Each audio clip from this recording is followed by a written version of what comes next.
The house hadn't changed in decades. The yellowing wallpaper, the wooden chair with its frayed cushion, the ticking of the clock on the mantel. Everything remained exactly as it had been since her husband Albert passed away 12 years ago. Eleanor was 70 now, and each morning she awoke alone in the same bed they had shared for most of their lives. The sun would sneak through the curtains in slender golden strips, and she would lie there, listening to the quiet, wondering if that day would bring anything different. She had grown used to the silence. It wrapped around her like a shawl, at times comforting, at others suffocating.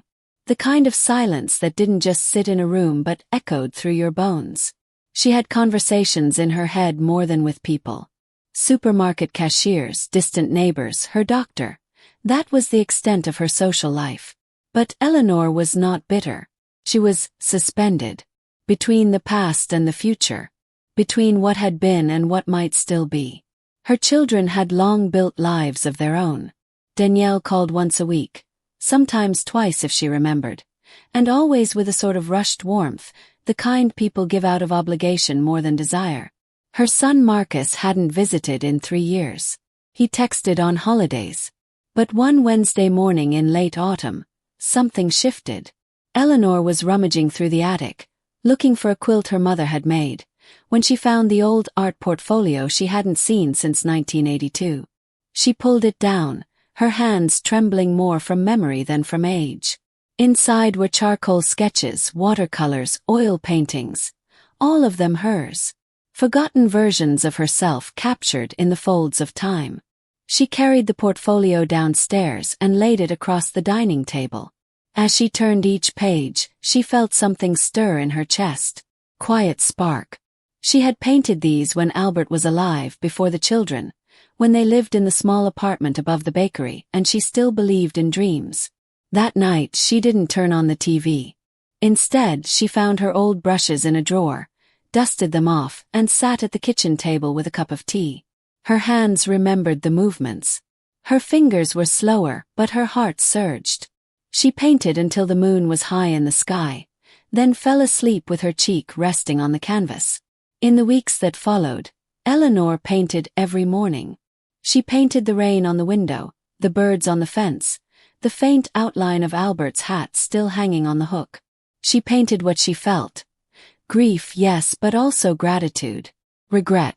The neighbors began to notice. One afternoon Mrs. Hallberg, who lived across the street, saw Eleanor sketching on the porch and called out, "I didn't know you were an artist." Eleanor only smiled and shrugged, as if unsure whether it was true. But she began to say yes to invitations. To the knitting club she had always ignored. To the church book group. To the senior center's pottery class. And people listened to her. Really listened. Not as someone's grandmother or a widow, but as Eleanor. One Thursday, Danielle arrived unannounced. She stood at the doorway, looking at the paintings that now covered every wall. Her eyes were wide with surprise. "Mom, did you do all these?" Eleanor nodded. For a second, she was afraid Danielle might cry or judge her. But instead, Danielle walked in slowly, touching the frame of a seaside watercolor with reverence. "I had no idea," she whispered. "Why didn't you ever tell me you could do this?" "I forgot I could," Eleanor replied. That evening they sat together on the porch. For the first time in years, they didn't talk about groceries or doctor appointments. They talked about what made them feel alive. About colors and dreams and music and silence. The next morning, Danielle told her she wanted to feature Eleanor's work at a local art walk in town. "People need to see this," she said. "You're not just someone's mother.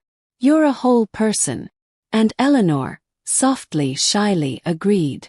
The art walk came in early spring. People lingered around her table, admiring the pieces. Some asked if she took commissions.